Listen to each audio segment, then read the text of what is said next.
Welcome to the One of a Kind Financial Show Daily with your host, Mike Milligan. It is Friday, October 24th, and I'm going to let you inside something on today's podcast that is rare for this.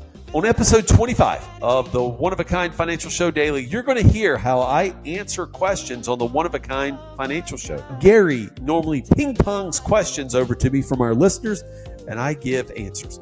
So enjoy this question and answer session from the recent episode of the One of a Kind Financial Show.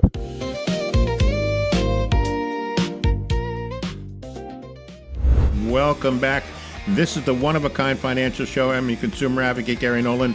Back with us to help you take charge of your money is Mike Milligan. Mike has helped hundreds of clients achieve their financial retirement goals. Been doing it for a long time, for over 25 years experience in retirement planning business. Mike is also a fiduciary. It's a very important distinction when you're looking for a financial advisor. Let's get into the questions that came in from the phone line at 800-748-1838 or the text line, IDEAS, to 600-700. They turned 73 this year. They're facing their first required minimum distributions, which will bump them into a higher tax bracket. They don't need the income right now, but want to avoid unnecessary taxes. What are some tax-efficient ways to handle RMDs when someone actually doesn't need the money, Mike?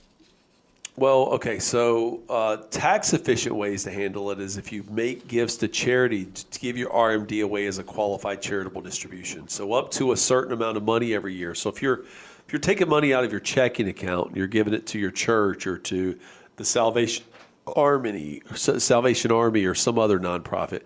So if you're taking it out of your checking account, if you would instead just take it out of your IRA as a qualified charitable distribution, it'll satisfy your RMD.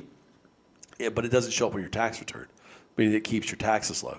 Plus, you get the added bonus of keeping the money in your checking account that you otherwise wouldn't have, okay? So that's one of the primary ways. The other one is a couple of other ways that you could do is we can look at doing things like Roth conversions to reduce RMDs the next year. So go ahead and pay a little bit more tax this year so you don't have to pay them in the future. Another tool out there is called a QLAC, Qualified Longevity Annuity Contract. It allows you to defer money you don't need to now up to $210,000 per $210,000 of your IRA of money you don't need now that you can push out and not have to take the RMD on until you're 85 years old. So yes, folks, if you're in the RMD world and you don't need the money, there are strategies. It just takes a phone call in where we set up a time, talk about you, and when we discover like what your situation is, what your beneficiaries look like. Does your spouse need, your money in case you pass away first? When we talk through all the details and get to know who you are, we can come up with tax-efficient ways to handle RMDs.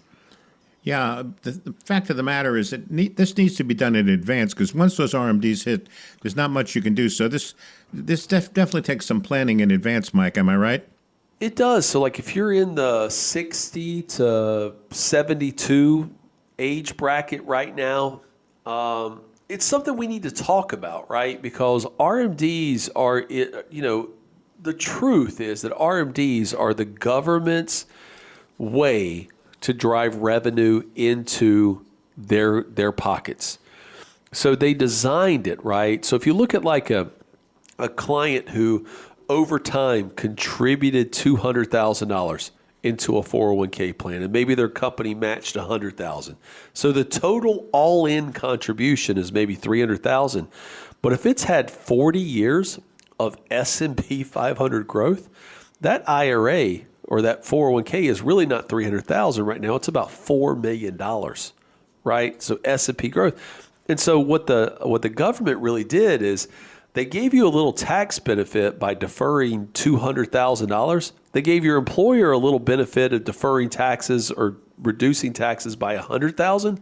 But what they did is they got participation in the upside of the market the whole time you were there, and now they want their share. That's what required minimum distributions are. The government is saying it's time to cash in, and they don't care, by the way, if the market goes down in a year. So like for instance, if you have if you took out your distribution in March when the market was down over 20% from its highs, well, the government doesn't care that you sell when the market's down. They just want the share that was owed to them on December 31st of the previous year. Right. And so if you want to take control of like what the government gets and strategies that help you better, that's why we build the one-of-a-kind financial plan, folks. It's about you and about you having more control versus just standing pat and letting the government take what they have in their laws designed for them to take. Yeah, don't do that. They're living off Social Security, a mix of taxable and tax-deferred accounts, but aren't sure which accounts they should be drawing from first. What's the best order to pull for retirement income to help reduce taxes over time, Mike? Oh, this is it's a pretty generic question that I get often. Like whether I'm speaking at seminars in front of people or on webinars, is people always want like generic advice here. It's like, this is they give me like 3 pieces of information. They say, give me advice just for me, right? This is one of those that, right, it involves a little bit more details, right? So think about it this way, Gary.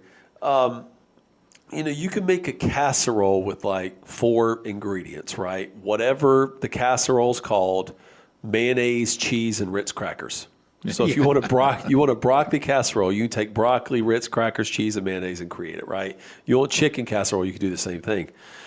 But if you want like a Michelin star restaurant experience, it's going to be more than 4 ingredients. So like, as opposed to just having these four information points and telling you how you should distribute money, it's worth a call in, right? So if you want me to create a casserole for you, here would be my answer. Do what reduces your taxes the most, because that's the biggest expense out there. Take your required minimum distribution, keep taxes low, and by doing so, it's going to potentially make your Social Security less taxable, maybe even 0% taxable. But if you want like a Michelin star financial plan or a Michelin star answer to that, you got to call in. Yeah. Let's give the phone number. That's a good idea. 800-748-1838. 800-748-1838. Or text the word IDEAS to 600-700. Once again, 800-748-1838. Or text the word IDEAS to 600-700. Mike and the team at One Oak Financial standing by ready for your phone call. If you're just joining us, this is the One of a Kind Financial Show with Mike Milligan. I'm Gary Nolan. Thank you for joining us, spending time with us this weekend. We got time for at least one more question. Gary, before you go to that question, did you know that I knew what the ingredients were to a casserole or not? I was surprised. Yeah. I mean, I'm a North Carolina boy, right? I've had all types of casserole, broccoli, chicken, pineapple, ham. I've had them all, buddy. I'll bet you have. All right. They got a large IRA and no long-term care insurance. They're worried about future health care costs. They're considering setting aside a portion of their health savings account to using qualified charitable distributions or to reduce their tax bill. How can retirees use tax strategies to prepare for big health care expenses later in life, Mike? Well, the tax strategy most retirees forget about is the itemized deductions on their tax return. Is they're always thinking about, how can I use my assets, or how can I use the tax code, right? Qualified charitable distributions, health savings account to fund my long-term care. But remember, a long-term care expense is a health care expense. And so later in life, if your healthcare expenses are more than 7.5% of your income, then those healthcare expenses become deductible as itemized deductions on your tax return. So for instance, if your total income normally is $100,000 in retirement, but all of a sudden you start spending $10,000 a month on healthcare, and you take $120,000 out of your IRA for healthcare expenses, well, now your income is going to go up to $220,000. But so what's 7.5% of 220? Well, it's about it's $18,000. Well, you spend 120. Well, that means that 120 now is taxable it's tax free because it's an itemized deduction. It's going to reduce your taxes back. So a lot of people forget that the itemized deduction limit for long-term care is out there and it exists. And so ideally, what you want to do is you want to pass the risk on, especially if your assets are something you want to leave as a legacy or something for a spouse to live on. You want to pass the risk on for long-term care, at least in small part or in large part, onto an insurance company or an investment house. And the way you do that is you use just riders on accounts. And they're not even that expensive now, Gary. It's not like the cost of like long-term care insurance in 2000 and 2010 or even 2020. Sure. They've become much more sophisticated in the product offerings and solutions, where it's just like a small little add-on to what you're already doing to get covered for long-term care, so your assets don't go to nursing home and healthcare providers. Instead, you can have some of the rider go to them. And then you can have most of your money stay in your family for legacy, and doing the things that you want them to do after you pass away. All right, time for one more. You got about a minute left. Let's squeeze in one more question. They have a blended family, want to leave a legacy to all their children, but their IRA has grown substantially. One of theirs has. They're confused about tax rules now that Secure Act limits stretch IRAs. What estate planning options are available to make sure their IRA legacy isn't eaten up by taxes or family disputes, Mike? We probably could spend a half hour on this. Oh, yeah. One of the things, it depends on age and health, but if you're young enough, one of the things you could do to solve this is you can get like a guaranteed universal second-to-die life insurance policy that has a big death benefit that can be evenly split tax-free to your kids when you pass away, and then use some of the income off of your IRA to pay for that policy, right? Because then it becomes tax-free to the next generation. But if your health is not there, you're too old to do that, then that involves some really good planning, and that's around Roth conversions, and it's around using your tax bracket to ultimately get some things tax-free to the kids. Because whether or not you have the money in a traditional IRA or Roth IRA, when you die, it's got to be down to a zero balance 10 years after you pass away. And so really that involves some planning. It'll probably involve like some qualified terminal interest property trust planning also, where the surviving spouse gets use of the assets during their life, but it ensures that the money gets on to the next generation. Just so like, although it sounds like a very harmonious home now, you don't want one spouse to go and then the other one just change and write your kids out of the whole situation. Right. Absolutely. All right, we're up against the clock, Mike. Final thoughts. Tell us about the one-of-a-kind financial plan. OneOak Financial. Man, what a great company we have, and one that many of our listeners have come in and either met with me or met with our team.